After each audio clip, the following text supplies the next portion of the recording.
கர்த்தருடைய பரிசுத்த நாமம் மகிமைப்படுவதாக. இதனாலும் தேசங்களாகி நாம் கர்த்தருடைய சமூகத்திலிருந்து கர்த்தருடைய வார்த்தையை தியானிக்க கர்த்தர் பாராட்டின பெரிதான கிருபைக்காக கர்த்தருக்கு ஸ்தோத்திரம். தேசங்களாகி நானும் நீங்களும் அப்பா பிதாவே என்று கூப்பிடப்படுகிற புத்திர சுவிகாரத்தின் ஆவியை பெற்றுக்கொண்டு நித்திய ஜீவனை வாக்குத்தத்தமாய் நாம் பெற்றுக்கொள்ளும்படியாய் சுதந்திரிக்கும்படியாய் காத்திருக்க ஒரே ஒரு காரணம் தான், அது ஆண்டவராகிய இயேசு கிறிஸ்து. இயேசு கிறிஸ்து என்கிற நாமம் நமக்கென அருளப்பட்டது. அதனால் மட்டுமே காணியாட்சிக்கு புறம்பாய் இருந்த நாம் நம்பிக்கை இல்லாதவர்களாய், வாக்குத்தத்தத்திற்கு அந்நியர்களாய் இருந்த தேவர்களாகி நாம், புறஜாதிகளாகி நாம் இன்று பரலோகத்தின் பரிசுத்த ஆவியானவரால் மீட்கப்படும் நாளுக்கு என்று முத்திரையிடப்பட்ட இந்த மேன்மையான அனுபவத்தை, பாக்கியத்தை பெற்றுக்கொள்ள ஆண்டவராகிய இயேசு கிறிஸ்து மட்டும்தான் காரணம். நமக்கென அருளப்பட்டவர், நமக்கென அனுப்பப்பட்டவர். யோவான் 3:14 தெளிவாய் சொல்கிறது, தேவன் தம்முடைய ஒரே பேரான குமாரனை விசுவாசிக்கிறவன் எவனோ அவன் கெட்டு போகாமல் நித்திய ஜீவனை அடையும்படிக்கு அவரை தந்தருளை இவ்வளவாய் உலகத்தில் அன்பு கூர்ந்தார் என்று. பிதாவாகிய தேவன் நம்மில் வைத்த அன்பின் வெளிப்பாடாக தம்முடைய ஒரே பேரான குமாரனை நமக்காக மரிக்கும்படியாக ஒப்புக் கொடுத்தார். அவருக்குள்ளே தேவர்களாகி நாம் நீதிமான்களாய் மாற்றப்பட்டோம். நித்திய ஜீவனை சுதந்திரிக்க தகுதி உள்ளவர்களாய், பிதாவாகிய தேவனுக்கு முன்பாக நிற்க பாத்திரவான்களாய், ஆண்டவராகிய இயேசு கிறிஸ்துவின் இரத்தம் நம்மை பாவம் வர கழுவினது. இன்று விசுவாசிகள், தேவனுடைய ஜனங்கள், ஆண்டவராகிய இயேசு கிறிஸ்துவின் பரிசுத்த ராஜரீக ஆசாரிய கூட்டம் என்ற அநேக பெயர்களால் அடையாளப்படுத்தப்படுகிற நாம் நீங்களும் இயேசு கிறிஸ்துவால் மட்டுமே இந்த மேன்மையான பாக்கியத்தை பெற்றுக்கொண்டோம். இன்று உலகம் முழுவதும் நம்முடைய ஆத்தும மனவாழ்நாகிய ஆண்டவராகிய இயேசு கிறிஸ்துவின் பிறப்பை அது கொண்டாடி கொண்டிருக்கிறது. இந்த ஒரு நாள் மட்டும்தான் கொண்டாடணுமா அப்படின்னு கேட்டா நிச்சயமா இல்ல. ஒவ்வொரு நாளும் கொண்டாடணும், ஒவ்வொரு நிமிஷமும் அதை கொண்டாடணும். ஏன்னா நானும் நீங்களும் இந்த ஜீவனோடு இருக்க அது மட்டும்தான் காரணம். ஆண்டவராகிய இயேசு கிறிஸ்து இந்த உலகத்திலே நம்மை போல அவர் மனுஷனாக வந்து நம்முடைய பாவத்தை ஏற்றுக்கொண்டு நமக்காக மரித்து அவர் மீண்டும் உயிர் தெழுந்து பிதாவின் வலது பாசத்தில் உட்கார்ந்து இன்றும் நமக்காக பரிந்து பேசிக் கொண்டிருக்கிறார். அதனால மட்டும்தான், ஆண்டவராகிய இயேசு கிறிஸ்துவால் மட்டும்தான் நானும் நீங்களும் ஜீவனோடு இருக்கிறோம். அவரே நமக்கு மீட்பு, அவரே நமக்கு ரட்சிப்பு, அவரே நமக்கு ஜீவன். தம்முடைய வாழ்க்கையை நமக்கு வழியாக காண்பித்து தந்த நல்ல மேய்ப்பன். தம்முடைய வார்த்தைகளை, இந்த சத்திய எழுத்துக்களை நமக்கு எழுதி தந்து அதின்படி வாழும்படியால் நம்மை பலப்படுத்தும்படியான பரிசுத்த ஆவியானவரை நமக்காக அனுப்பினார். இப்படிப்பட்ட அனுபவத்திற்குட்பட்டதாக நம்முடைய வாழ்க்கையை மாற்றி இம்மையிலே நமக்குள்ளே ஆண்டவராகிய இயேசு கிறிஸ்து ஜீவனாகவும், மறுமையிலே ஆண்டவராகிய இயேசு கிறிஸ்து நமக்கு நித்திய ஜீவனாகவும் இருக்கிறார். எவ்வளவு பெரிய பாக்கியம்! தேவஜனங்களாகி நாம் நீங்களும் விசேஷித்தவர்கள், தேவஜனங்களாகி நாம் நீங்களும் பாக்கியம் பெற்றவர்கள். ஒன்றுக்கும் உதவாமல் எல்லாரும் தள்ளப்பட்ட மரணத்திற்கு ஏதுவாய் இருந்த நம்மை இந்த ஜீவனுள்ள தேசத்திற்கு பங்குள்ளவர்களாய் மாற்றி இருக்கிறார். இது அவருடைய அன்பின் வெளிப்பாடு. நல்ல தகப்பன் கைவிடவே மாட்டார். இன்று அவர் நமக்காக வந்த அவருடைய பிறப்பை நாம் கொண்டாடுகிறோம், நாம் நினைவு கூறுகிறோம். எந்த நாளில் அவர் பிறந்தார் அப்படின்னு கேட்டா நிச்சயமா இல்ல. நம்முடைய ஆத்தும மனவாளன் நமக்காக பிறந்ததை இந்த நாளிலே நாம் விசேஷித்த விதமாய் நினைவு கூறுகிறோம். இந்த நாள் மட்டும்தான் அதை நினைவு கூறணும் அப்படின்னு கேட்டா நிச்சயமா இல்ல. ஒவ்வொரு நாளும் நினைவு கூறணும், ஒவ்வொரு நிமிஷமும் நினைவு கூறணும். அதுவே நமக்குள்ளே மகிழ்ச்சியாக நம்முடைய இருதயத்தை களிகூற பண்ணணும்.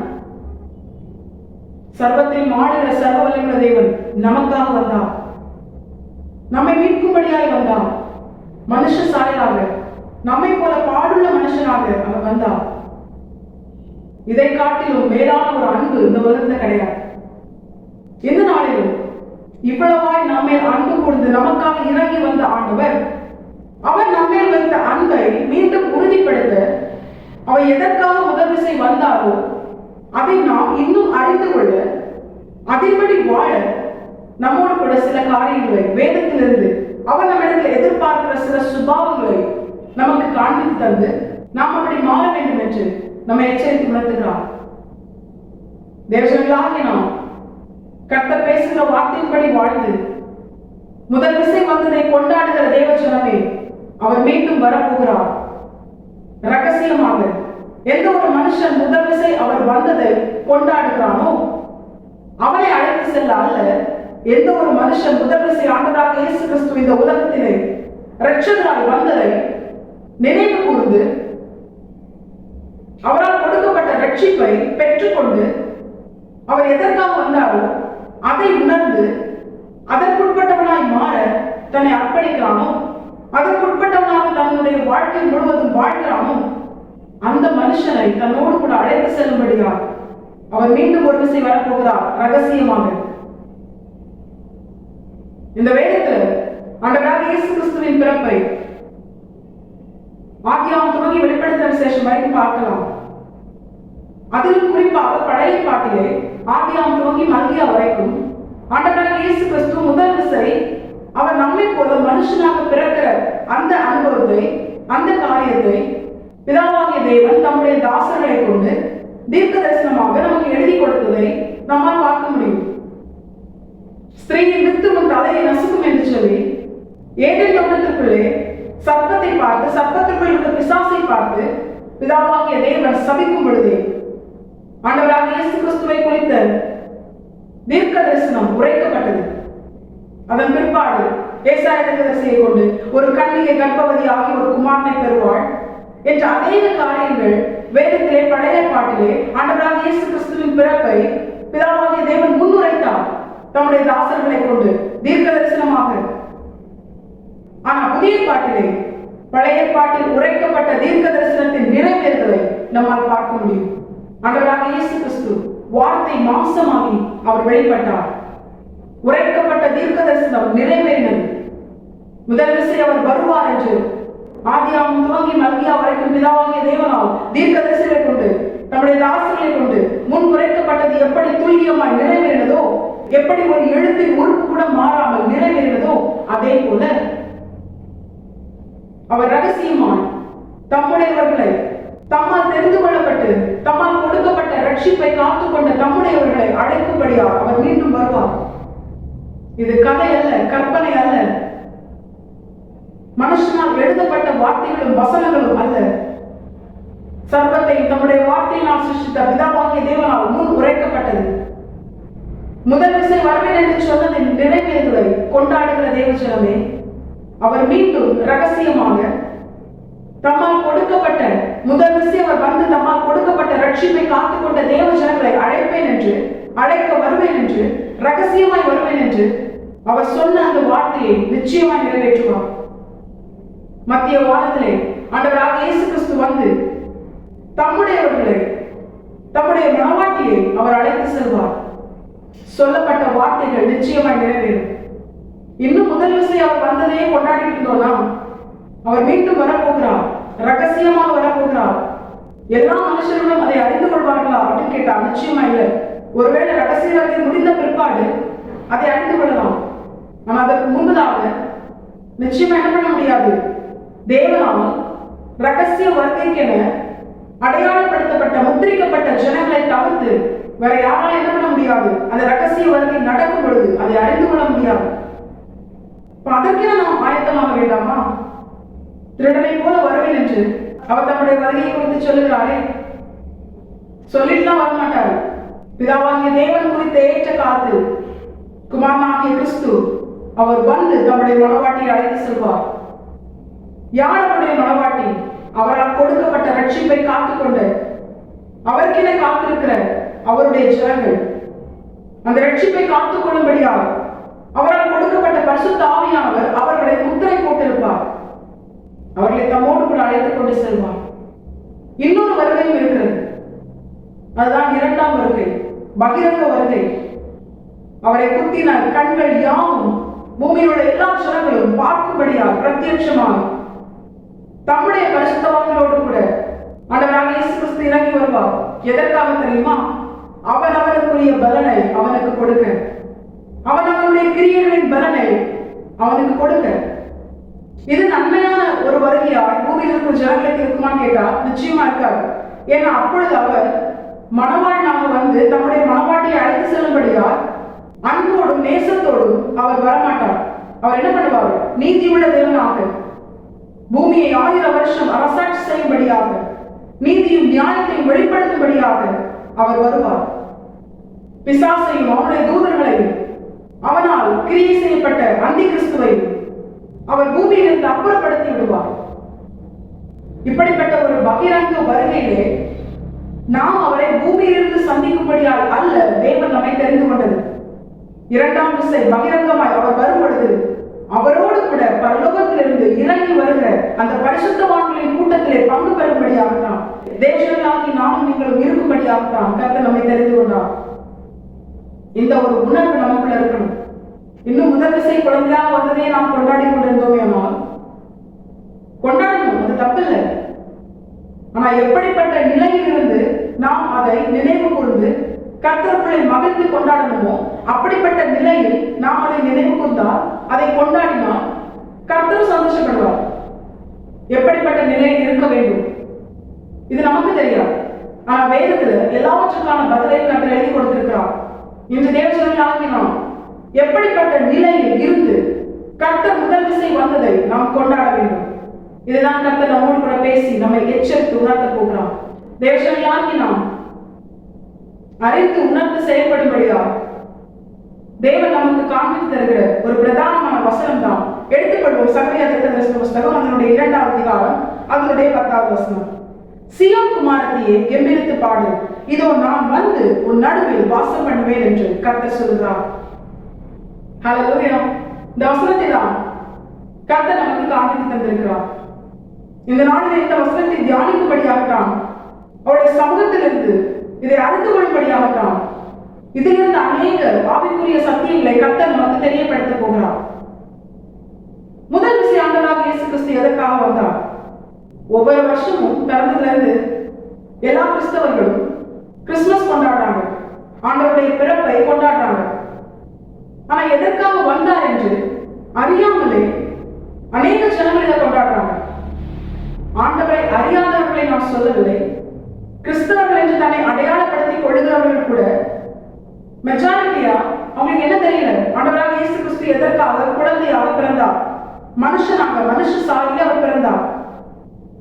வேதம் தெளிவாய் சொல்கிறது, பூமியில் உள்ள எல்லா ஜனங்களையும் எல்லா மனுகுலத்தையும் ரட்சிக்கும்படியாக இரட்சகராக தம்முடைய ஜனத்தின் பாவத்தை அவர்களை விட்டு விலக்கி நீக்கி அவர்களை சுத்திகரிக்கும்படியாக ஒரு இரட்சகனாகத்தான் ஆண்டவராக இயேசு கிறிஸ்து பிறந்தார். இயேசு என்கிற நாமம் ரட்சிக்கிற நாமம், ரட்சிப்பை கொடுக்கிற நாமம். ரட்சிப்பை கொடுக்கும்படியான இரட்சகராக ஆண்டவராக இயேசு கிறிஸ்து பிறந்தார். இரண்டாம் விசை ஆண்டவராக இயேசு கிறிஸ்து வரப்போவது, பகிரங்கமாய் வரப்போவது. எந்த ஒரு மனுஷன் தேவனால் கொடுக்கப்பட்ட ரட்சிப்பை அலட்சியம் பண்ணினானோ, நிர்விசாரமாய் தன்னுடைய மனமும் ஆவிசும் விரும்புகிற பிரகாரம் வாழ்ந்தானோ, அந்த மனுஷனுக்கு அவனுக்குரிய பலனை, கிரியைகளின் பலனை அவனுக்கு கொடுக்க. ஆனா இந்த 2 வருகைக்கும் மத்தியிலே தேவனுக்கும் நமக்கும் மத்தியஸ்தரா இருக்கிற ஆண்டவராக இயேசு கிறிஸ்து ரகசியமாய் வருவார். எதற்காக தெரியுமா? தன்னுடைய முதல் வருகையில் கொடுக்கப்பட்ட ரட்சிப்பை எந்த ஒரு மனுஷன் காத்துக்கொண்டு முடிவு பெறுகிற நிலை நின்று தன்னுடைய ரட்சிப்பை இழந்து போகாமல் கரைப்படுத்தி விடாமல் காத்துக் கொள்கிறானோ, அந்த மனுஷனை தன்னோடு கூட அழைத்து சென்று அந்த இளைப்பாறுதலிலே அவனோடு கூட இளைப்பாற. இந்த அனுபவம் தான் தேவர்களாகி நம்முடைய வாழ்க்கையின் அனுபவம். முதல் விசை வந்துவிட்டார். நாம் நீங்களும் பிறப்பதற்கு முன்பதாகவே அவர் வந்துவிட்டார். நாம் நீங்களும் பிறப்பதற்கு முன்பதாகவே நம்மை அவர் முன்குறித்து விட்டார்.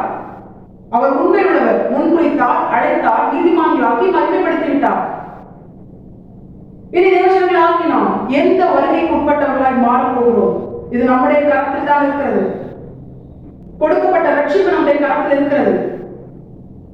இதை அசட்டை பண்ணுகிறவர் 2ஆம் வருகையிலே அதற்குரிய பலனை பெறுவான். ஆனா இதை காத்துக் கொள்கிறவன் அதற்கு முன்பதாக நிகழப்போகிற ரகசிய வருகையை அவன் தேவனோடு கூட எடுத்துக் கொள்ளப்படுவான். பிரயோஜனங்களாகி நாம் இதை உணர்ந்திருக்க வேண்டும். முதல் விசை அவரால் கொடுக்கப்பட்ட, அவர் வந்து கொடுத்த அந்த ரட்சிப்பை காத்துக் கொள்ளணும். எது வரைக்கும்? ரகசிய வருகையில் அவர் வந்து நம்மை அழைத்து செல்லும் வரைக்கும் கரைப்படுத்தி விடாமல், இழந்து போகாமல் நாம் அதை காத்துக் கொள்ளணும். அப்படி காத்துக்கொள்ள நாம் என்ன செய்ய வேண்டும் என்றுதான் இந்த வசனத்துல அதை மறைப்பொருளால் நமக்கு எழுதி கொடுத்திருக்கிறான். இந்த வசனம் சொல்லுகிறது, சீயோன் குமாரத்தியே நீ கெம்பீரித்து பாடு, இதோ நான் வந்து உன் நடுவில் வாசம் பண்ணுவேன். இதை ஆவிக்குரிய அர்த்தமாய் தியானிக்கும் பொழுது இதற்கு அநேக ஆவிக்குரிய அர்த்தங்கள் இருந்தாலும் இன்று கர்த்தர் நம்மோடு கூட பேசி உணர்த்துகிற பிரதானமான சத்தியம், தேவனால் கொடுக்கப்பட்ட ரட்சிப்பை நம்மால் காத்துக்கொள்ள முடியாது, நம்முடைய பலத்தால் காத்துக்கொள்ள முடியாது. அதற்காகத்தான் கர்த்தர் சொல்கிறார், நான் வந்து உன் நடுவில் வாசம் பண்ணுவேன். இதை இன்னும் புரிந்த மாதிரி சொல்லணும், தேவனாகிய நமக்கு ரட்சிப்பை தந்த நம்முடைய தேவன் நம்மோடு கூட இருந்து நம்மோடு கூட அவர் வாசம் பண்ணும் பொழுது அவரால் கொடுக்கப்பட்ட ரட்சிப்பை அவரை பத்திரமாய் காத்துக் கொள்வார். இப்ப நம்ம என்ன செய்யணும்? அவரால் கொடுக்கப்பட்ட ரட்சிப்பை பெற்றுக்கொள்ளணும். அந்த ரட்சிப்பை முடிவு வரைந்தும் நாம் இழந்து போகாமல் கரைப்படுத்தி விடாமல் காத்துக்கொள்ள அவர் நம்மோடு கூட இருக்கத்தக்கதாக நம்முடைய வாழ்க்கை இருக்கணும். இந்த அனுபவம் போதும். நம்முடைய வேலை ரொம்ப சிம்பிள். அவர் தந்த ரட்சிப்பை பெற்றுக்கொள்ளணும். அந்த ரட்சிப்புல முடிவு வரைந்தும் நிலை நிற்க, அவருடைய ரகசியங்களை அவரோடு கூட எடுத்துக்கொள்ளப்பட, அவர் நம்மோடு கூட இருந்து அவர் தந்த ரட்சிப்பை காத்துக்கொள்ள நாம் நம்மை அர்ப்பணிக்கணும். அவர் நம்மோடு கூட இருக்கத்தக்கதான் நம்முடைய வாழ்க்கை இருக்கணும். இதுதான் கர்த்தர் என்று நம்மோடு கூட பேசி நடத்துகிறார். இதை பழைய பாட்டிலே ஆண்டவராகிய இயேசு கிறிஸ்துவை குறித்து சொல்லப்பட்ட தீர்க்க தரிசனத்திலே நாம் இன்னும் தெளிவாய் பார்க்கலாம். ஏசாயா தீர்க்கதரிசன புஸ்தகம் அதனுடைய 7ஆம் அதிகாரம் அதனுடைய 14வது வசனத்துல ஏசாயா தீர்க்கதரிசியை கொண்டு பிதாவாகிய தேவன் எழுதி கொடுத்த தம்முடைய குமாரனின் நாமம் என்ன தெரியுமா? இம்மானுவேல். அவருக்கு இம்மானுவேல் என்று பெயரிடுவார்கள். ஆனா புதிய பாட்டிலே தம்முடைய குமாரனின் நாமம் இயேசு என்று பிதாவாகிய தேவனால் தம்முடைய பிள்ளைகளுக்கு மரியாளுக்கும் யோசேப்புக்கும் தெரியப்படுத்தப்படுகிறது. புதிய பாடு என்பது நிஜம், பழைய பாடு என்பது நிழல். இப்ப நிஜத்துல அவர் நமக்கு ரட்சிப்பை தர வந்தார். இயேசு என்ற நாமம் ரட்சிப்பை தரும்படியாய் நமக்காக அருளப்பட்ட நாமம், அது நிஜம். அதனுடைய நிழல் என்ன தெரியுமா? இம்மானுவேல் என்ற நாமம். நிஜம் இல்லாமல் நிழல் இல்லை. இம்மானுவேல் என்ற நாமத்தின் அர்த்தம் என்ன தெரியுமா? தேவன் நம்மோடு கூட இருக்கிறார். இந்த ரெண்டையும் கன்ஃபியூஸ் பண்ணாம கம்பேர் பண்ணி பார்த்தோம்னா, நிஜம் இல்லாமல் நிழல் இல்லை. நிஜத்துல இயேசு என்ற நாமத்தில் வெளிப்பட்டார். ஆனா அதற்கு முன்பதாக நிழலாக பழைய பாட்டிலே இம்மானுவேல் என்ற நாமத்தை நமக்கு தெரியப்படுத்தினார். ரெண்டுமே அவருடைய நாமம் தான். ஆனா நிஜத்துல அவர் ரட்சிப்பை தர வந்தார். அந்த ரட்சிப்பை காத்துக்கொள்ள நாம் என்ன செய்ய வேண்டும் என்பதை அவருடைய நிழலாய் சொல்லப்பட்ட நாமம் நமக்கு தெரியப்படுத்துகிறது. அதுதான் தேவன் நம்மோடு கூட இருக்க வேண்டும். புதிய பாட்டிலே வெளிப்படுத்தப்பட்ட இயேசு என்ற நாமம் நமக்கு ரட்சிப்பை தர, பழைய பாட்டிலே வெளிப்படுத்தப்பட்ட முன் உரைக்கப்பட்ட இம்மானுவேல் என்ற நாமம் தேவன் நம்மோடு கூட இருந்து அவரால் கொடுக்கப்பட்ட ரட்சிப்பை நாம் காத்துக்கொள்ள. பழைய பாட்டு மாத்திரம் போதாது, அதே போல புதிய பாட்டு மாத்திரம் போதாது. தேவஜனங்களாகி நாம் சகல சத்தியத்திற்குள்ளும் பிதாவாகிய தேவனால் அருளப்பட்ட பரிசுத்த ஆவியானவரால் நடத்தப்பட பழைய பாடும் புதிய பாடும் இணைந்ததாக பரிபூர்ணமான ஒரு சத்திய வேதாகமாக கர்த்தர் நம்முடைய கருத்திலே கொடுத்திருக்கிறார். இதே போலதான் இயேசு என்ற நாமத்தின் அனுபவத்தையும் இம்மானுவேல் என்ற நாமத்தின் அனுபவத்தையும் தேவஜனங்களாகி நாம் பெற்றிருக்க வேண்டும். அவரால் கொடுக்கப்பட்ட ரட்சிப்பை நாம் காத்துக்கொள்ளணும். அதை காத்துக்கொள்ள ஆண்டவர் நம்மோடு கூட இருக்கணும். அந்த ரட்சிப்பை தந்த தேவன் நம்மோடு கூட இருக்கணும். இப்படிப்பட்ட 2 அனுபவங்களை உடையதுதான் கிறிஸ்தவ வாழ்க்கை. இதுதான் நமக்கே நியமிக்கப்பட்ட பாதை.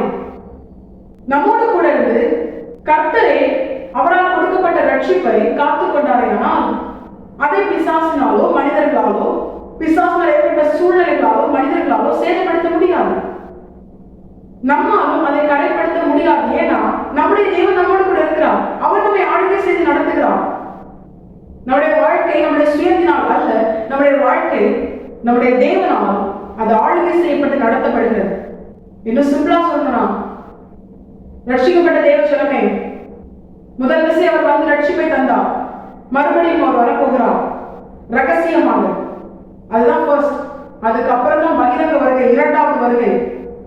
அவர் ரகசியமாக வருகை என்று சொன்னாலே அந்த வருகையில் தான் அவரால் கொடுக்கப்பட்ட ரட்சிப்பை காத்துக்கொண்ட தேவஜனத்தை அழைத்து செல்வார். அந்த அனுபவத்தை, மேன்மையான ஆசீர்வாதத்தை தேவஜனங்களாகி நாம் இழந்து போகக்கூடாதுன்னா தேவனால் கொடுக்கப்பட்ட ரட்சிப்பை பெற்றுக்கொண்ட தேவஜனம் அந்த ரட்சிப்பை தந்த தேவன் தங்களோடு இருக்கத்தக்கதாக அவர்களுடைய வாழ்க்கை இருக்கணும். கர்த்தர் எதிர்பார்க்கிறார்.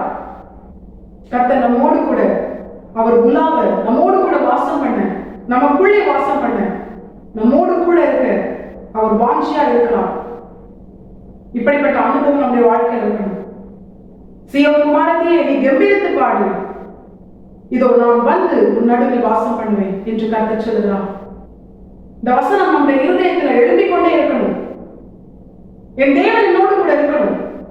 அப்பொழுதுதான் என்னுடைய வாழ்க்கை ஒவ்வொரு நாளும் ரட்சிக்கப்படும், ஒவ்வொரு நாளும் மீட்கப்படும். ஒவ்வொரு நாளும் ரட்சிப்பின் அனுபவம் தேவை. ஏன்னா நாம் வாழ்கிற இந்த பூமி, இந்த உலக மக்கள், இது எல்லாமே பாவத்துக்குள் இருக்கிறது, பிசாசுக்குள் கிடக்கிறது. இதிலிருந்து ஒவ்வொரு நாளும் பாவம் செய்யாமல், பாவத்திற்கு உட்படாமல், கர்த்தருக்கு பிரியமான ஒரு வாழ்க்கை வாழ்ந்து கர்த்தரால் தரப்பட்ட ரட்சிப்பை காத்துக்கொள்ள வேண்டுமானால் இது நம்முடைய பலத்தால் முடியாது. நம்முடைய தேவன், நமக்கு ரட்சிப்பை தந்த தேவன் நம்மோடு கூட நம்மை பலப்படுத்த வேண்டும். அவருடைய பலனால் நாம் இந்த உலகத்தை, மாசத்தையும், பிசாசை ஏற்பட்ட மனிதர்கள், சூழ்நிலைகள், இவை அனைத்தையும் நாம் ஜெயிக்க வேண்டும். நம்முடைய தேவை குறித்து வேதம் சொல்கிறது, அவர் எல்லாவற்றையும் ஜெயித்தவர். பிரயோஜனங்களாக நாம் ஒவ்வொரு நாளும் உலகத்தையும், மாசத்தையும், பிசாசை ஏற்பட்ட சூழ்நிலைகள், மனிதர்கள், இவை அனைத்தையும் ஜெயித்து ஒவ்வொரு நாளும் ரட்சிக்கப்பட வேண்டுமானால் அந்த தேவன் நம்மோடு கூட இருக்கணும். ரட்சிப்பை தந்தவன் நம்மோடு கூட இருக்கணும். பூமியின் கடையாந்திரத்தில் இருந்த, இனி பிழைக்க சாத்தியமே இல்லாத அப்படிப்பட்ட இருளுக்குள் மூழ்கி கிடந்த, உளையான சேற்றிலும் ஆழமான படுகொலியிலும் கிடந்த நம்மை தம்முடைய அன்பின் கயிற்றினால் கட்டி இழுந்த தேவன், நம்மை மீட்டுக் கொண்ட தேவன், நானும் நீங்களும் ரட்சிக்கப்பட்டது ஒரு பெரிய அதிசயம்.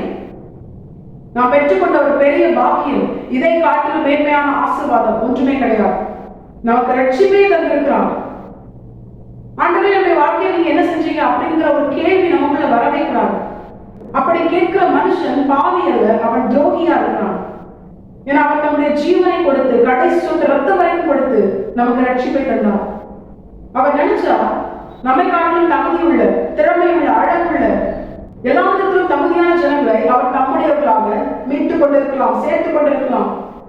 ஆனா எதற்குமே தகுதி இல்லாத, 1 கொரிந்தியர் 1 தெளிவாய் சொல்கிறது, பைத்தியமான, அற்பமான, பலனில்லாத, ஒன்றும் உதவாத நம்மை அவர் தம்முடைய ஜீவனை கொடுத்து, கடைசி ரத்தம் வரைக்கும் கொடுத்து, அந்த கோர சிலுவையிலே நமக்காக மறித்து அவர் நம்மை மீட்டுக் கொண்டார். இது அவர் நமக்கு செய்த கிருபை, அவர் நம்மை வைத்த அன்பு. இந்த ரட்சிப்பை நாம் இழந்து போகக்கூடாது. இந்த ரட்சிப்பை தந்த தேவன் நம்மோடு கூட இருக்கணும். கர்த்தர் நம்மோடு கூட இருக்கிற அனுபவத்தை நாம் ஒவ்வொரு நிமிஷமும் உறுதிப்படுத்திக் கொண்டே இருக்கணும். அவருடைய பிரசன்னம் நம்மை சூழ்ந்து இருக்கணும். அவருடைய சமூகம் எப்பொழுது நமக்கு முன்பாக செல்லணும். மோசேக்கு ஆண்டவர் அப்படிதான் வாக்கு பண்றாரு, என் சமூகம் உனக்கு முன்பாக செல்லும், நான் உனக்கு இளைப்பாறுதல் தருவேன். அதை இன்னும் புரியாம சொல்லணும், எந்த ஒரு மனுஷன் இம்மையிலே கர்த்தருடைய சமூகம் அவனுக்கு முன்பாக செல்லத்தக்கதால், கர்த்தருடைய பிரசனத்திற்குள்ளே எப்படி மேகஸ்தம்பத்திலும் அக்னிஸ்தம்பத்திலும் கர்த்தர் அவர்களை வழிநடத்தினாரோ, இப்படி எந்த ஒரு மனுஷன் கர்த்தரால் வழிநடத்தப்படுகிற அனுபவத்திற்குள்ளே வாழ்கிறானோ அந்த மனுஷனுக்கு இளைப்பாறுதல், மறுமையிலே அந்த நித்திய ஜீவன் கன்ஃபார்ம். ஆண்டவர் நிச்சயமான பரலோக ராஜ்யத்திற்குள்ள என்ன பண்ணுவார்? சுதந்திரிக்கும்படி கிருபை செய்வார். இந்த அனுபவம் நமக்கு இருக்கணும். இந்த அனுபவம் நம்முடைய வாழ்க்கையில் இருக்கணும். இதை தியானிக்கும் பொழுது இன்னொரு கேள்வி நமக்கு வரும். இதை கேட்கிற எல்லா ஜனங்களும் ரட்சிக்கப்பட்டிருக்காங்களா அப்படின்னு கேட்டா, கிறிஸ்தவர்கள் என்று அநேகர் இருந்தாலும் உண்மையாகவே கர்த்தருடைய இரத்தத்தினால் கழுவப்பட்டு பரிசுத்தமாக்கப்பட்ட அந்த ரட்சிப்பின் அனுபவத்தை பெற்றுக்கொண்ட ஜனங்கள் என்பது மிக மிக குறைவு. இந்த ஒரு காரியத்துல நாம் முதலாவது தெளிவா இருக்கணும். அதுதான், கர்த்தரால் கொடுக்கப்பட்ட அந்த ரட்சிப்பை நான் பெற்றுக்கொண்டிருக்கிறேனா? ரட்சிக்கப்படுதுன்னா என்ன? இது கூட அனைவருக்கு தெரியாது. ரட்சிக்கப்படுகிற அனுபவம் என்பது மீட்கப்படுகிற அனுபவம். பாவத்திலிருந்து, உலகத்திலிருந்து, மாம்ச கிரியைகள், அருவருப்பான கிரியைகளிலிருந்து எந்தெந்த காரியங்கள் கர்த்தரை விட்டு நம்மை பிரிக்குமோ அப்படிப்பட்ட பொல்லாத, தேவனுக்கு பிரியமில்லாத காரியத்திலிருந்து, பிசாசனிடமிருந்து, பிசாசில் ஏற்பட்ட மனிதர்கள், சூழ்நிலை, இப்படிப்பட்ட காரியத்திலிருந்து நம்மை மீட்டுக் கொள்வதுதான் கர்த்தரால் கொடுக்கப்படுகிற ரட்சிப்பின் அனுபவம். கர்த்தர் நம்மை மீட்டுக் கொள்கிறார். இதுவரைக்கும் பாவம் செஞ்சோம், எப்பொழுது ரட்சிக்கப்பட்டோமோ கர்த்தரால் மீட்டுக் கொள்ளப்பட்டோமோ அதன் பிற்பாடு நாம் பாவத்திற்கு அடிமைகள் அல்ல. இனி அந்த பாவம் நம்மை ஆண்டு கொள்வதும் அல்ல. நாம் ரட்சிக்கப்பட்டு விட்டோம். பாவத்தை மேற்கொள்ளும்படியான பலனை கட்டு நமக்கு தந்துவிட்டார். இந்த ரட்சிப்பின் அனுபவத்தை தேவஜனங்களாகி நாம் ஒவ்வொருவரும் நிச்சயமாய் பெற்றிருக்க வேண்டும். ஒவ்வொரு நாளும் இந்த அனுபவம் இருக்கணும். ஆனா அதனுடைய துவக்கம் எப்படி இருக்கும் தெரியுமா? அப்போஸ்தலர் நடவடிக்கைகள் அதனுடைய 2ஆம் அதிகாரம் அதனுடைய 38வது வசனம் தெளிவாக சொல்கிறது. ரட்சிக்கப்படுகிற அந்த அனுபவம் என்பது மேல்வீட்டு அறையிலே கூடியிருந்த 120 பேர் நடுவிலே பேதுரு எழுப்பி நின்று கர்த்தருடைய வார்த்தையை பிரசங்கம் பண்ணுகிறான். அப்பொழுது ஏறக்குறைய 3000 பேர் ரட்சிக்கப்படுறாங்க. அந்த ரட்சிக்கப்படுகிற அனுபவத்தின் அடையாளம் என்ன தெரியுமா? எந்தெந்த மனுஷன் ரட்சிக்கப்படுகிறானோ அவனுடைய வாழ்க்கையில் வெளிப்படுகிற சுபாவங்கள் என்ன தெரியுமா? முதலாவது, அவன் மனம் திரும்புவான். அந்த வசனம் அதான் சொல்லுகிறது. அப்போஸ்தலர் நடவடிக்கைகள் அதனுடைய 2ஆம் அதிகாரம் அதனுடைய 38வது வசனம். அவன் மனம் திரும்புவான். எதிலிருந்து மனம் திரும்புவான்? தான் இதுவரைக்கும் செய்து வந்த பாவ கிரியைகளிலிருந்து, கர்த்தருக்கு பிரியமில்லாத கிரியைகளிலிருந்து, பிசாசின் கிரியைகளிலிருந்து, உலக கிரியைகளிலிருந்து, மாம்ச கிரியைகளிலிருந்து அவன் மனம் திரும்புவான். இதுதான் ரட்சிப்பின் முதல் படி. ரட்சிக்கப்பட்ட சொல்லியும் மனம் திரும்புகிற அனுபவம் இல்லைனா அது உண்மையான ரட்சிப்பு அல்ல. அந்த மனுஷன் தன்னைத்தானே வஞ்சிக்கிறான். இப்ப மனம் திரும்புகிற ஒரு அனுபவம் வேணும். இரண்டாவது, அந்த மனுஷன் தன்னுடைய பாவத்தை அறிக்கை செய்ய வேண்டும். யாரிடத்தில் அறிக்கை செய்யணும்? மனுஷர்களிடத்தில் அல்ல, போதகர்களிடத்தில் அல்ல. எல்லா பாவத்தையும் சகல பாவங்களையும் நீக்கி சுத்திகரித்து ரட்சிப்பை தர வல்லமை உள்ள, அதற்காக நம்முடைய ஜீவனை கொடுத்து கடைசி சொட்டு ரத்தம் வரைக்கும் நம்மை கழுவி சுத்திகரிக்க ஒப்பு கொடுத்த தேவன் ஆண்டவராக இயேசு கிறிஸ்துவினிடத்துல தேவஜனங்களாகி நாம் முழங்கால் படியிட்டு, அவருடைய ரத்தம் சிந்தப்பட்ட இந்த பூமியிலே முழங்கால் படியிட்டு அவரிடத்துல நம்முடைய பாவத்தை அறிக்கை செய்யணும். அப்படி பாவத்தை அறிக்கை செய்யும் பொழுது வேதம் சொல்கிறது, அதை விட்டு விடுகிற நோக்கத்தோடு அறிக்கை செய்யணும். சிலர் பாவத்தை அறிக்கை செய்வாங்க, ஆனா விட மாட்டாங்க. இன்னைக்கு பாவம் செஞ்சு அதை அறிக்கை செய்வாங்க, திரும்ப நாளைக்கு பாவம் செஞ்சு அதையும் அறிக்கை செய்வாங்க. இப்படிப்பட்ட அனுபவத்தால ஒரு பிரயோஜனமும் கிடையாது. வேதம் தெளிவாக சொல்கிறது, பாவத்தை மறைக்கிறவன் வாழ்வடைய மாட்டான், அதை அறிக்கை செய்து விட்டு விடுகிறவனோ இரக்கம் பெறுவான். பிரயோஜனங்களாகி நாம் பாவத்தை அறிக்கை செய்ய எப்படி தெரியுமா? விட்டு விடுகிற இதயத்தோடு, ஆண்டவரே இனி இந்த பாவத்தை நான் செய்ய மாட்டேன், என்னை பலப்படுத்துங்க அப்படின்னு சொல்லி அந்த பாவத்தின் மேல் ஒரு வெறுப்பு அவனுக்கு வரணும். இந்த பாவத்தை விட்டு அவன் விலகணும்.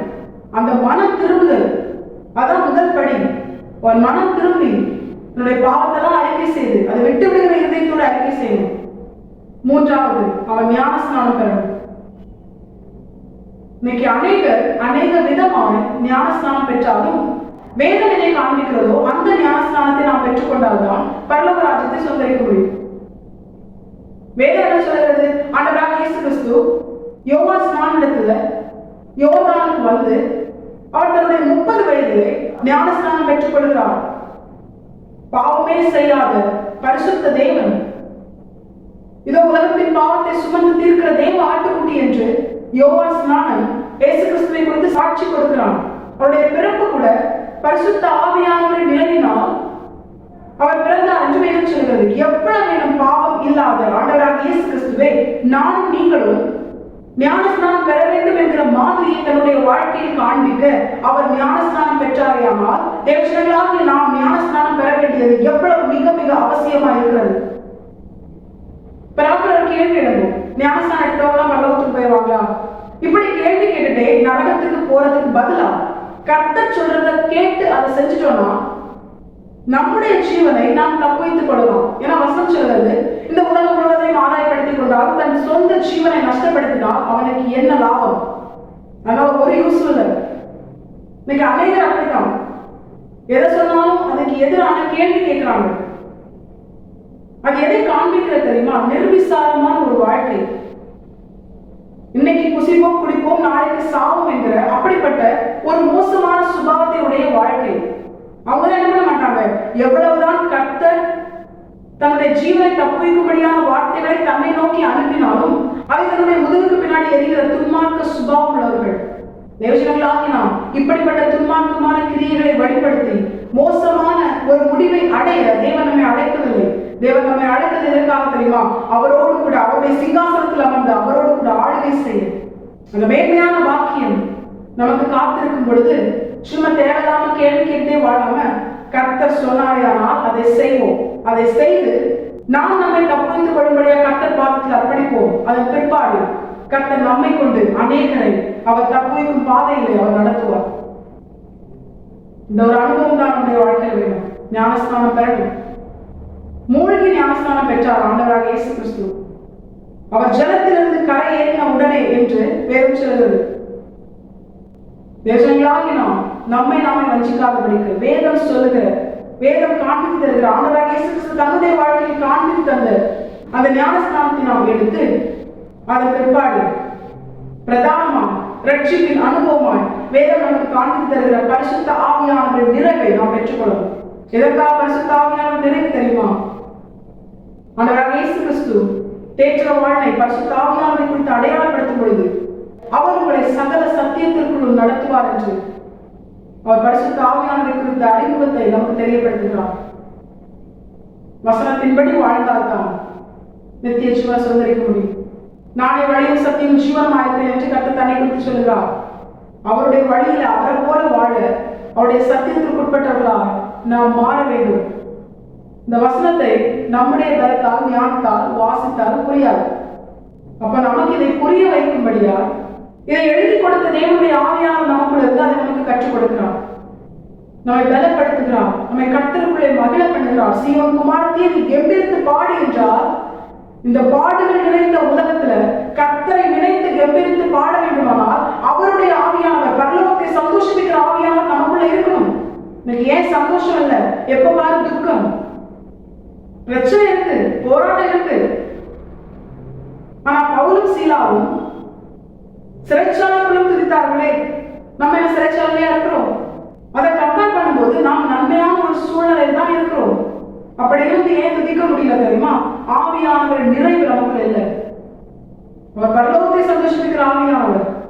அவர் பவுல் சீலாவுக்குள் இருந்ததுனால சிறைச்சாலைக்குள்ளும் அடிக்கப்பட்டு கட்டப்பட்ட நிலையிலும் அவர்கள் துதித்தார்கள். அது நிமித்தம் எல்லா கட்டுகளும் கலன்று விழுந்தது. சிறைச்சாலையின் கதவு அது திறந்தது. இதை கர்த்தர் நம்முடைய வாழ்க்கையும் செய்ய போதுமானவராக இருக்கிறார்.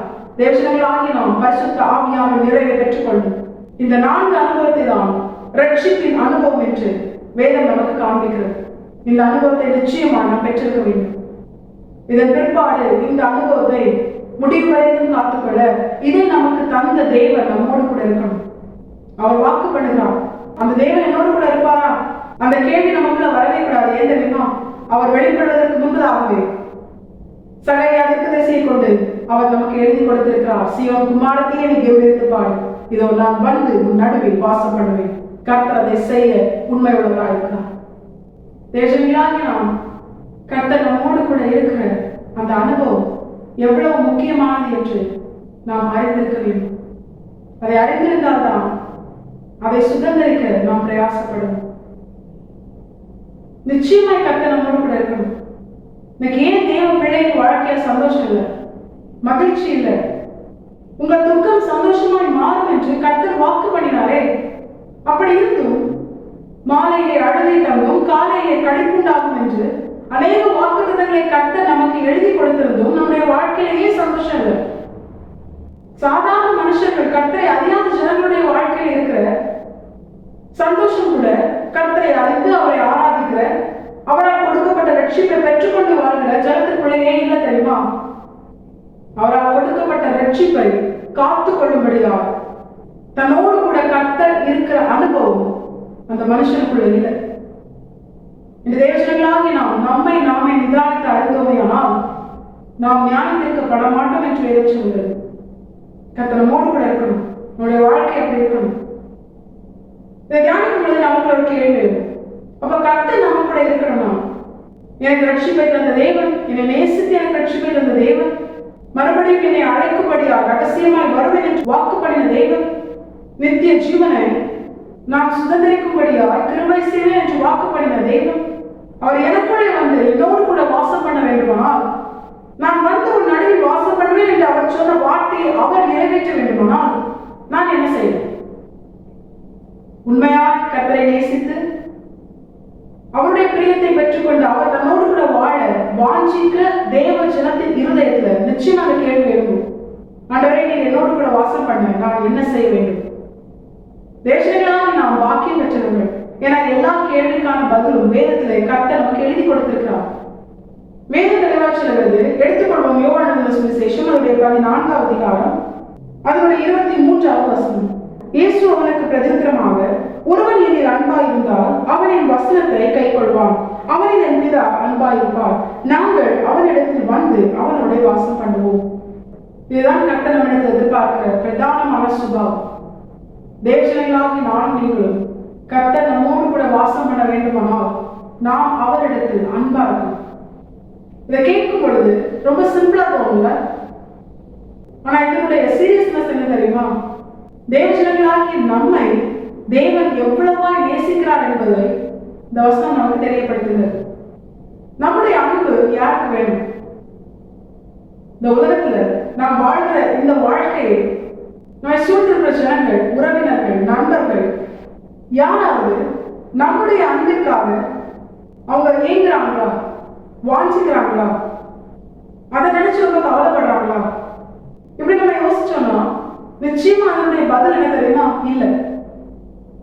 நம்முடைய அன்பிற்காக இந்த உலக உறவுகளோ நம்ம சூழ்ந்திருக்கிற ஜனங்களோ யாருமே எதிர்பார்க்க மாட்டாங்க, யாருமே வாஞ்சிக்க மாட்டாங்க. ஒருவேளை எதிர்பார்த்ததை போல வாஞ்சித்ததை போல காண்பித்துக் கொண்டால் அது நிச்சயமா போய்தான். அப்படி இல்லைன்னா ஆண்டவருடைய அன்பு, அவர் நம்மிடத்தில் எதிர்பார்க்கிற அந்த அன்பின் வாஞ்சை இது கூட கம்பேர் பண்ணும்போது அது ஒண்ணுமே இல்லை. ஒண்ணு பொய்யா இருக்கணும். அப்படி இல்லைன்னா கர்த்தருடைய அன்போடு கூட கம்பேர் பண்ணும்போது அது ஒண்ணுமே இல்லை. ஏன் அப்படி சொல்றது தெரியுமா? வேதம் சொல்லுறது, பிதாவாகிய தேவன் நம்மை வைத்த அன்பின் வெளிப்பாடாகத்தான் நம்முடைய குமாரனை தந்தார். ராஜாவாக வாழும்படியாய் பூமியிலே அவர் மனுஷனாக அனுப்பவில்லை. ராஜாதி ராஜாவாக இருந்த தம்முடைய குமாரனை, தம்முடைய மடியில் செல்ல பிள்ளையாக இருந்தவரை அடிமையின் சாயலாக நம்மை போல மறிக்கும்படியாய் பிதாவாகிய தேவன் அனுப்பினார். நமக்காக தம்முடைய செல்ல பிள்ளையை மறிக்கும்படியாய் ஒப்பு கொடுத்தார். அந்த அன்பு எவ்வளவு பெருசு! அது மாத்திரமல்ல, சொல்கிறது அவர் நம்மிடத்தில் முந்தி அன்பு கொடுத்தார் என்று. ஏன் தெரியுமா? நான் நீங்களும் பிறப்பதற்கு முன்பதாகவே நமக்காக அவர் மறித்து விட்டார். நம்மை பாவமர கழுவ தம்முடைய கடைசி சொட்டு ரத்தம் வரைக்கும் நாம் கருவிலே தோன்றுவதற்கு முன்பதாகவே அவர் சிந்தி விட்டார். அது அவர் நம்மிடத்தில் முந்தி அன்பு கூர்ந்ததை காண்பிக்கிறது. தன்னுடைய சிநேகிதனுக்காக தன் ஜீவனை கொடுக்கிற அன்பிலும் பெரிதான அன்பு உலகத்துல கிடையாதுன்னு சொல்லி ஆண்டவராகிய இயேசு கிறிஸ்து சொல்றாரு.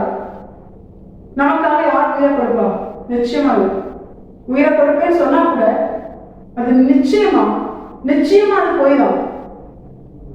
எந்த மனுஷனாலும் அதை செய்ய முடியாது, நம்மாலும் யாருக்கும் அதை செய்ய முடியாது. ஆனா ஒருவர் அதை செய்தார், அதை தன்னுடைய வாழ்க்கையில் நிரூபித்து காண்பித்தார். அவர் தான் எல்லாவற்றை காட்டிலும், தன் ஜீவனை காட்டிலும் நம்மை அதிகமாய் நேசித்த நம்முடைய ஆண்டவராகிய இயேசு கிறிஸ்து.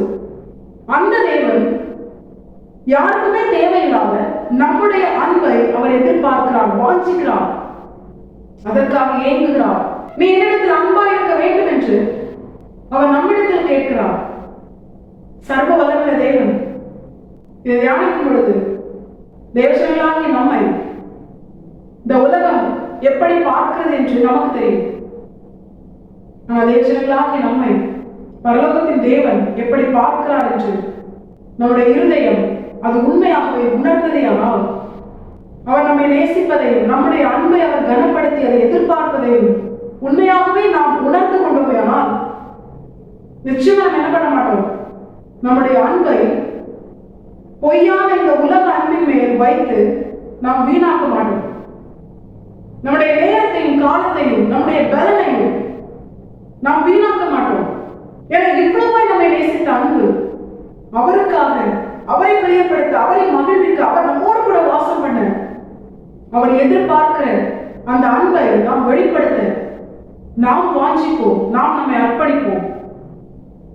ரூத் தன்னுடைய வாழ்க்கையில் அதுதான் செஞ்சார். போவாசின் கண்களில் அவளுக்கு கிடைத்த தயை என்பது அவள் இதுவரைக்கும் சந்தித்த எல்லா நன்மைகளை காட்டிலும் பெரிதா இருந்ததுனால எதற்காகவும் அல்ல, போவாசை பெற்றுக்கொள்ளும்படியாக ரூத் தன்னை முழுமையாக அர்ப்பணித்தார். இது எதனால தெரியுமா? எல்லாவற்றை காட்டிலும் போவாசையும் அவரிடத்திலிருந்து தனக்கு கிடைத்த தயவையும் ரூத் பெரிதாய் பார்த்தாள். இந்த ஒரு அனுபவம் தான் நம்முடைய வாழ்க்கையில் இருக்கணும். இன்னைக்கு எதை எதை நாம் பெரிதாய் பார்க்கிறோமோ அது அனைத்துமே நம்மை அற்பமாய் பார்க்கிறது. யார் யாரை நாம் பெரிதாய் பார்க்கிறோமோ அவர்கள் அனைவரும் நம்மை அற்பமாய் பார்க்கிறார்கள், குப்பையாய் பார்க்கிறார்கள். ஆனா குப்பையும் அற்பமாய் இருக்கிற நம்மை ஒருத்தர் அருமையாய் பார்க்கிறார்.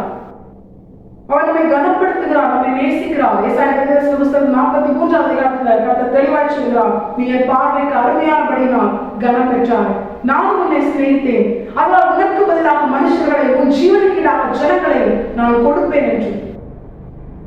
நமக்காக யார் எதை கொடுப்பார்? நம்ம கேட்டா கூட யார் எதை கொடுக்க மாட்டாங்க. அப்படிப்பட்ட நமக்காக, நம்முடைய ஜீவனுக்காக ஜனங்களையும் மனுஷர்களையும் நம்முடைய தேவன் அவர் கொடுக்கிறார். இது எல்லாமே எதனால?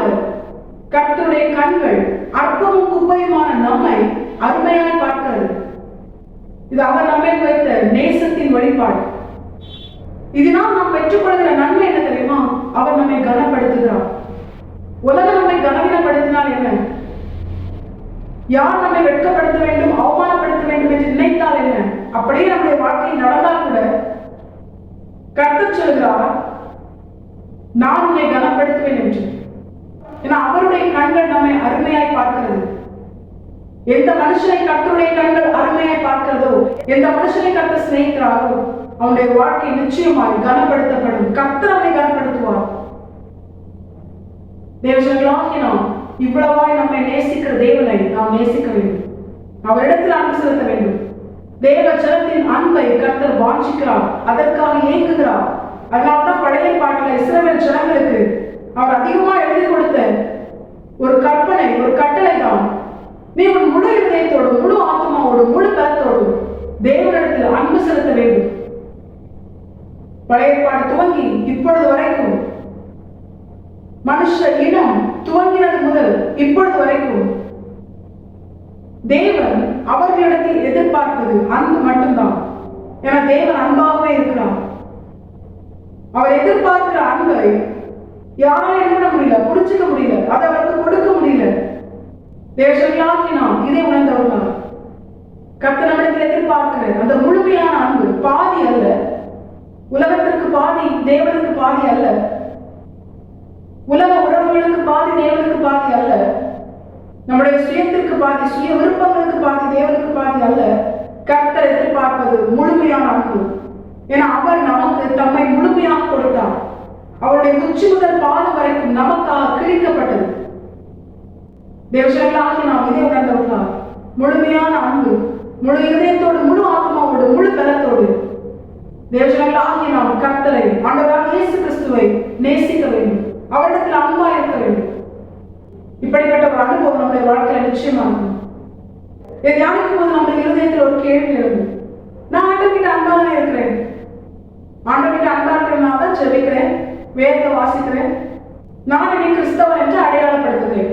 இப்படி நாம் நினைக்கிற காரியங்கள் அல்ல, நாம் செய்கிற காரியங்கள் அல்ல, தேவனிடத்தில் அன்பாய் இருக்கிறவன் வாழ்க்கையில் வெளிப்படுகிற அடையாளங்கள், சுபாவங்கள்.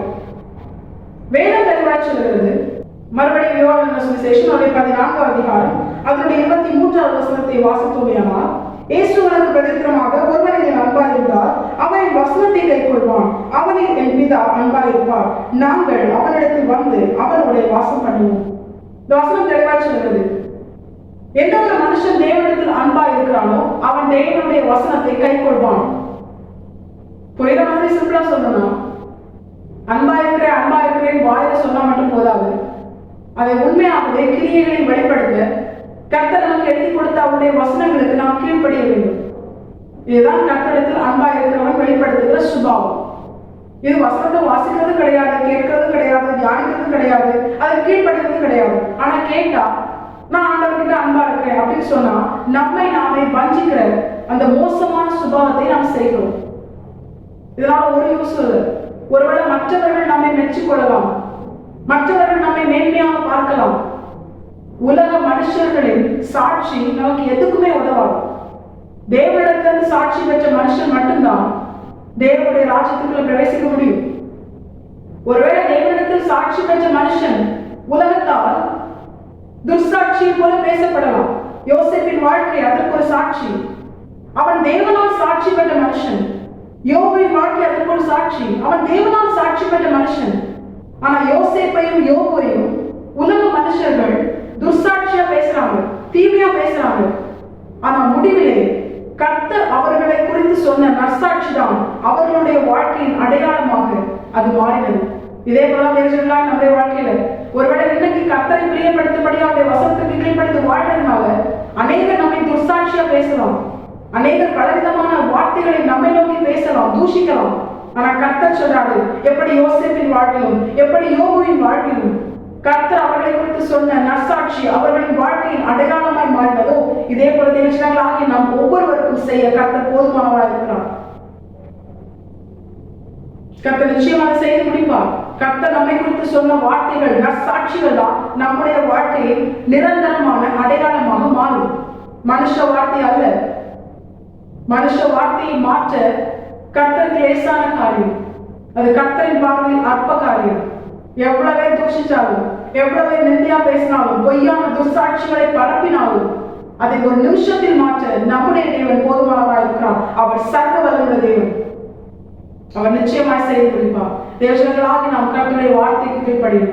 வேதத்தில் சொல்லப்பட்ட வசனத்தை கீழ்ப்படியணும். கீழ்ப்படியணும்னா அதை முதல்ல வாசிக்கணும். தெரிஞ்சாலே கீழ்ப்படிய முடியும். ஒருவேளை வாசிச்சா நமக்கு சில நேரங்களில் மறந்துடும். இப்போ கர்த்தர் நமக்கு காண்பித்து தருகிற வழி என்ன தெரியுமா? அதை வாசிக்கணும், இந்த வேதத்தை வாசிக்கணும், இதை தியானிக்கணும். அதன் பிற்பாடு அதை நம்முடைய வாழ்க்கையை மாற்ற நாம் அதற்கு கீழ்ப்படியணும். இந்த வசனத்தை வாசித்து தியானித்து அதற்கு கீழ்ப்படிய நமக்கு கொடுக்கப்பட்டவர் தான் பரிசுத்த ஆவியானவர். அவர் இந்த வசனத்தை நமக்கு புரிய வைப்பார், நமக்கு கற்றுத் தருவார். ஏன்னா அது பரலோக தேவனுடைய வார்த்தைகள். இப்ப அவருடைய ஆவியானவரால் தான் அதை நமக்கு தெரியப்படுத்த முடியும், புரிய வைக்க முடியும். இப்ப ஆவியானவரின் நிறைவு, பரிசுத்த ஆவியானவரின் நிறைவு இந்த விஷயத்துல மிக மிக அவசியமா இருக்கிறது. தேவனிடத்தில் அன்பா இருக்கிற அனுபவம் என்பது கர்த்தருடைய வசனத்துக்கு கீழ்ப்படுகிற அனுபவத்தை காண்பிக்கிறது. வசனத்துக்கு கீழ்ப்படுகிற அனுபவம் என்பது மிக மிக முக்கியமா இருக்கிறது. அந்த மனுஷன் தான் உண்மையாகவே கர்த்தரிடத்தில் அன்பு செலுத்துகிறான். இப்போ வசனத்திற்கு நாம் கீழ்ப்படியும் பொழுது ஒரு பிரதானமான ஒரு அடையாளம், ஒரு அனுபவம் நம்முடைய வாழ்க்கையில வெளிப்படும். உண்மையாகவே நாம் வசனத்துக்கு கீழ்ப்படுகிறோமா என்று நம்மை நாமே சோதித்தறிய வேறு ஒரு பரிசுத்தவானை நமக்கு காண்பித்து தருகிறது. அந்த மனுஷன் தான் ஆண்டவராகிய இயேசு கிறிஸ்துவுக்கு அன்பா இருந்த யோவான். யோவானை குறித்து வேதம் சொல்கிறது, அவன் ஆண்டவராகிய இயேசு கிறிஸ்துவினிடத்தில் அன்பா இருந்தான் என்று, ஆண்டவராகிய இயேசு கிறிஸ்துவின் மார்பிலே சாய்ந்து கொண்டிருந்தான் என்று. அவனுடைய வாழ்க்கையிலிருந்து தேவனிடத்தில் அன்பு செலுத்துகிறவன், வசனத்திற்கு கீழ்ப்படுகிறவன் தன்னுடைய வாழ்க்கையில் எப்படி நடந்து கொள்வான் என்று வேதம் நமக்கு அநேக காரியங்களை காண்பித்து தந்தாலும் இந்த நாள் பிரதானமான பரலோகத்தின் தேவன் நமக்கு காண்பித்து தந்து தேவர்களாகி நாம் வெளிப்படுத்த வேண்டும் என்று அவர் நமக்கு எச்சரித்து உணர்த்துகிற சுபாவம் என்ன தெரியுமா? வெளிப்படுத்தின விசேஷம் அதனுடைய 1ஆம் அதிகாரம் அதனுடைய 9வது வசனம் அதை தெளிவாக சொல்கிறது. உங்கள் சகோதரனும் இயேசு கிறிஸ்துவின் நிமித்தம் வருகிற உபத்திரவத்திற்கும் அவருடைய ராஜ்யத்திற்கும் அவருடைய பொறுமைக்கும் உங்கள் உடன் பங்காளனுமாய் இருக்கிற யோவானாகிய நான் தேவ வசனத்தின் நிமித்தமும் இயேசு கிறிஸ்துவை பற்றிய சாட்சி நிமித்தமும் பத்மு என்னும் தீவிலே இருந்தேன். இந்த வசனத்திற்கு அநேக ஆவிக்குரிய அர்த்தங்கள் இருந்தாலும் இந்த நாளில் கர்த்தர் காண்பித்து தருகிற பிரதானமான ஒரு சுபாவம், ஒரு அடையாளம், தேவனுடைய வசனத்தின் நிமித்தம், ஆண்டவராகிய இயேசு கிறிஸ்துவை குறித்த சாட்சி நிமித்தம். யோவான் இப்பொழுது எங்க இருக்கிறார் தெரியுமா? அரண்மனையில் அல்ல, அனுகூலமான ஒரு சூழ்நிலையில் அல்ல, அவர் பத்மு என்கிற ஒரு தீவிலே அவர் தனித்து இருக்கிறார். ஏதோ டூருக்கு அவர் போகல. அவர் எதற்காக அந்த தீவில் இருக்கிறார் தெரியுமா? அவரை கொலை செய்யும்படியால் அநேக காரியங்களை அவருக்கு செய்தாலும் அவர் என்ன ஆகல, அவர் மறிக்கல. அது நிமித்தம் ஒரு தனி தீவுல உணவில்லாமல் எவ்வளவு நாட்கள் அவர் உயிரோடு இருக்கிறாரோ அத்தனை நாட்களும் உணவில்லாமல் மறிக்கும்படியால் அந்த தனிமையான ஒரு தீவுல, பத்மு என்கிற தீவுல அவரை கொண்டு போய் விடுறாங்க. எல்லாமே எதிரான ஒரு சூழ்நிலை, இனி வாழ்க்கையே இல்லை என்கிற அப்படிப்பட்ட ஒரு நிலை இப்பொழுது யோவான் என்கிற அந்த சீஷன் இருக்கிறார். அவரை குறித்து தான் வேதம் சொல்கிறது, கர்த்தருக்கு அன்பா இருந்த சீஷன், இயேசுவின் மார்பில் சாய்ந்து கொண்டிருந்த சீஷன். அப்படிப்பட்ட சீஷனுக்கு இப்படிப்பட்ட ஒரு நிலை.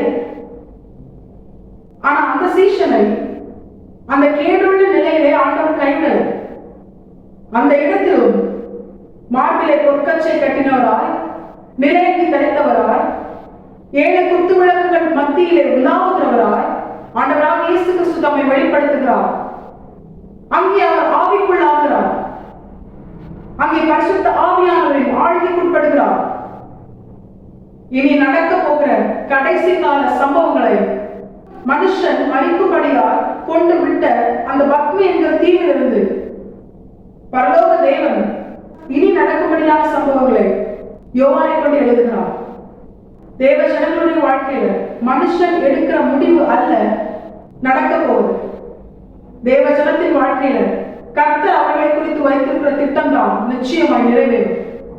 ஒருவேளை நடக்கிற சூழ்நிலை என்பது சத்துருவுக்கு, பிசாசினால் ஏற்பட்ட மனிதர்கள் சூழ்நிலைகள், இவைகளுக்கு அது ஆதரவா இருக்கிறது போல இருக்கலாம். தேவ ஜனத்தின் வாழ்க்கையில எல்லாமே எதிராக நடக்கிறது போல சாத்தானின் பார்வையில் இருக்கலாம். ஆனா முடிவு எப்படி இருக்கும் தெரியுமா? கர்த்தர் நியமித்த மகிமையான நன்மையானதுதான் தேவ ஜனத்தின் முடிவா இருக்கும். யோசேப்பின் சாட்சி அதுதான். நீங்கள் எனக்கு தீமை செய்ய நினைத்தீர்கள், தேவனோ இப்பொழுது நடந்து வருகிறபடி அதை நன்மையாக முடிய பண்ணினார் என்று. தேவ ஜனத்தின் வாழ்க்கையில பிசாசுக்கோ, பிசாசால் ஏற்பட்ட மனிதர்கள் சூழ்நிலைகள், இவைகளுக்கோ அதிகாரம் கிடையாது. தேவ ஜனத்தின் வாழ்க்கையில கர்த்தர் நினைப்பதுதான் நடக்கும். இன்னும் சொல்லப்போனா சகலத்தையும் ஆளுகை செய்கிறவர் நான் நீங்களும் ஆராதிக்கிற ஆண்டவராக இயேசு கிறிஸ்து. அப்படி இருக்கும் பொழுது அவருடைய ஜனத்தை அவர் கைவிடவே மாட்டார். தம்முடைய ஜனத்திற்காக தேவன் என்னவெல்லாம் செய்வார். அவர்களை காக்கும்படியா, அவர்களை மீட்கும்படியா தம்முடைய ஜீவனை கொடுத்தவர் மற்ற எல்லாவற்றையும் அருளாதிருப்பது எப்படி? தேவசர்களாகி நாம் இதை உணர்ந்திருக்க வேண்டும். சும்மா வசனத்துக்கு கீழ்படுகிறதுலாம் பயப்படக்கூடாது. ஐயோ அவங்க நினைப்பாங்க, இவங்க என்ன சொல்லுவாங்க, இவங்களுடைய கான்டாக்ட் பொறுமை அப்படின்னு சொல்லி மனுஷனையும் சூழ்நிலையும் அனுகூலத்தையும் முதலத்திலே தேடாமல் நம்மை மீட்டு கொண்ட நம்முடைய தேவன் நம்மோடு கூட வாசம் பண்ண, அவரை மையப்படுத்த, அவர்கள் நாம் வைத்திருக்கிற அன்பை வெளிப்படுத்த அவருடைய வார்த்தைக்கு கீழ்ப்படியணும். அந்த வார்த்தைக்கு கீழ்ப்படுகிற அனுபவத்துடைய மனுஷனுடைய வாழ்க்கையில் சூழ்நிலையெல்லாம் அனுகூலமா இருந்தாலும் எதிராக இருந்தாலும், யாரு பேசினாலும் பேசாம போனாலும், யார் உதவினாலும் உதவாம போனாலும், யார் கைவிட்டாலும், எப்படிப்பட்ட ஒரு நிலை வந்தாலும் கர்த்தர் மேல் அன்பு வைத்து கர்த்தருடைய வார்த்தைக்கு கீழ்ப்படுகிற தேவ ஜனத்தின் வாழ்க்கையில சத்துரு நினைப்பது அல்ல, தேவன் நினைப்பதுதான் நிச்சயமாக நடக்கும்.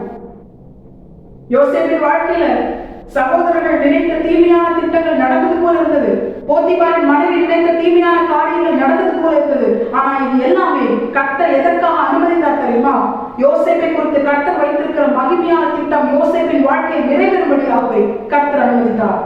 தேவ ஜனத்தின் வாழ்க்கையில் அப்படித்தான். ஒருவேளை இப்பொழுது நடக்கிற காரியங்கள் எதிராக இருக்கிறது போல இருக்கலாம், சத்துருவின் கரம் போகிறது போல இருக்கலாம். ஆனா இது எல்லாமே தேவ ஜனத்தின் வாழ்க்கையில் அவர்களை குறித்த நன்மையான வாக்குத்தத்தம் நிறைவேறும்படியாகவே கர்த்தர் அனுமதிக்கிறார்.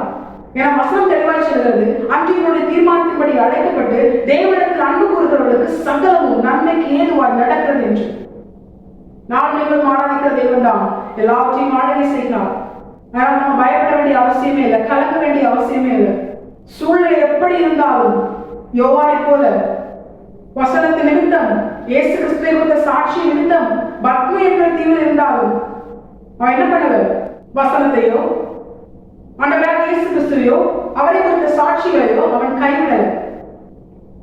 அதிலிருந்து அவன் விலகி செல்ல, பின்வாங்கி போகல.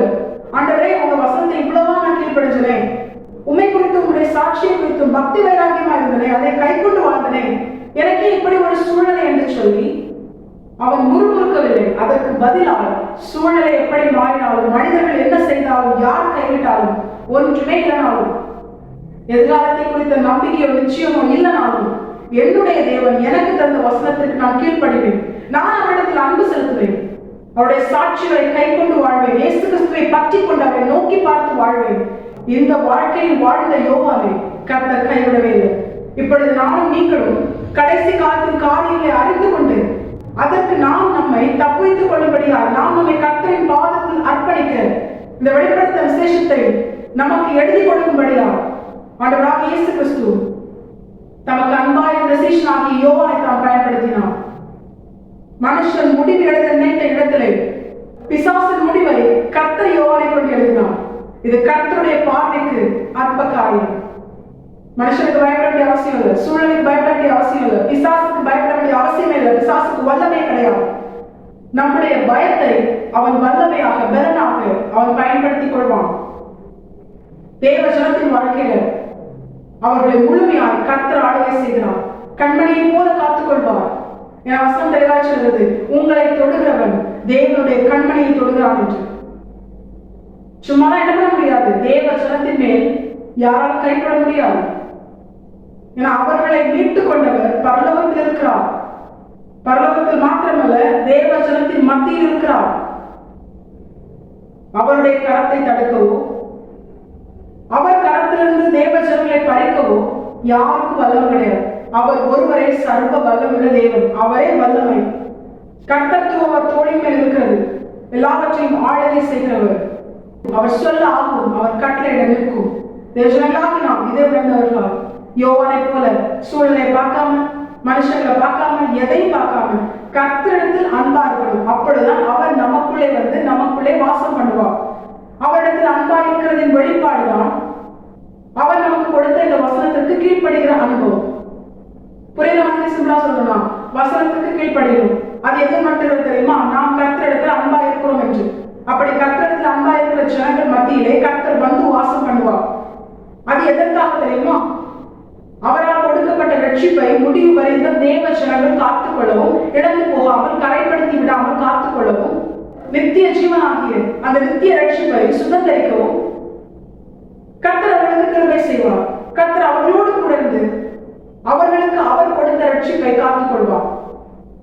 இந்த ஒரு அனுபவத்தில் வாழ்கிற தேவ ஜனங்களால் தான் உண்மையாக முழு இதயத்தோடு, முழு ஆத்மாவோடு, முழு பலத்தோடு கர்த்தரிடத்தில் அன்பு செலுத்தி முதல் விசை அவர் வந்து கொடுத்த ரட்சிப்பை விலையேற பெற்றதாய் பார்த்து அதை காத்துக் கொள்ளும்படியால் அவரே தன்னோடு கூட இருந்து தன்னை பலப்படுத்த, தன்னை நிலைநிறுத்த, தம்மை அடைக்க ரகசியமாய் வருவேன் என்று வாக்கு பண்ணினாரே, அந்த வருகைக்காக எதிர்நோக்கி ஆயத்தமாகி மற்றவர்களையும் ஆயத்தப்படுத்துகிற அந்த ஜனத்தால் தான் உண்மையாகவே அவருடைய முதல் வருகையை கர்த்தருக்குள்ளே மகிழ்ந்து களி கூர்ந்து சந்தோஷமாய் கொண்டாட முடியும். ஆண்டவரே அந்த வசனத்தின் துவக்கத்தில் அப்படிதான் சொல்றாங்க, சீயோன் குமாரத்தியை கெம்பீரித்து பாடு. சீயோன் குமாரத்தியை தெரிந்து கொள்ளப்பட்ட தேவ ஜனமே, என்னிடத்தில் அன்பா இருக்கிறவளே, வசனத்துக்கு கீழ்ப்படுகிறவளே, நீ என்ன பண்ணு? நீ கெம்பீரித்து பாடு. ஏன்னா நான் வந்து உன் நடுவில் வாசம் பண்ணுவேன். ஒரு நாள் நான் வந்து நீ என்னோடு வாசம் பண்ணும்படியா என்னுடைய ஸ்தலத்திற்கு நான் உன்னை அழைத்து செல்வேன். இப்படிப்பட்ட மேன்மையான பாக்கியத்திற்கு கர்த்தர் நம்மை முன்குறித்திருக்கிறார். அந்த நித்திய ரட்சிப்பாகிய பரலோக ராஜ்யத்தை தேவஜனங்களாகி நாம் நீங்களும் நிச்சயமாய் சுதந்திரிக்க வேண்டும். அப்படிப்பட்ட ஒரு அனுபவத்தை தேவஜனங்களாகி நாம் சுதந்திரிக்க கர்த்தர் நமக்கு நிச்சயமாய் கிருபை செய்வார். அவர் உண்மை உள்ளவர். தாம் சொன்னதை சொன்னபடி அவருடைய ஏற்ற காலத்தில் நிறைவேற்றி தேவஜனங்களாகி நாம் அவருடைய ஜனம் என்பதை இம்மையிலும் மறுமையிலும் அவர் உறுதிப்படுத்தி நம்மை உயர்த்தி நம்மளை சர்வவல்லமையுள்ள தேவன் மகிமைப்படுவது அதிக நிச்சயம். தேவஜனங்களாகி நாம் இதை உணர்ந்தவர்களால் சீயோன் குமாரத்தியை கெம்பீரித்து பாடு. இதோ நான் வந்து உன் நடுவில் வாசம் பண்ணுவேன் என்று கர்த்தரால் உரைக்கப்பட்ட வார்த்தை நம்முடைய வாழ்க்கையில் நிறைவேற கர்த்தருடைய வார்த்தைக்கு கீழ்ப்படிந்து வாழ கர்த்தரிடத்தில் முழு இதயத்தோடு, முழு ஆத்மாவோடு, முழு பலத்தோடு அன்பு செலுத்தி அவருடைய வசனத்திற்கு கீழ்ப்படிய நாம் நம்மை முழுமையாக கர்த்தரை பார்த்து அர்ப்பணிப்போம். கர்த்தாவே, இந்த வசனத்தை கேட்கிற அனைவரையும் ஆசீர்வதித்து வழிநடத்துவாராக. கர்த்தரை பரிசுத்தம் மட்டுமே மகிமைப்படுவதாக. மாறனாக இயேசுவினால் ஆயத்தமாகவும் ஆயத்தப்படுத்துவோம். ஆமென். கர்த்தர் செய்த நன்மைக்காக நன்றி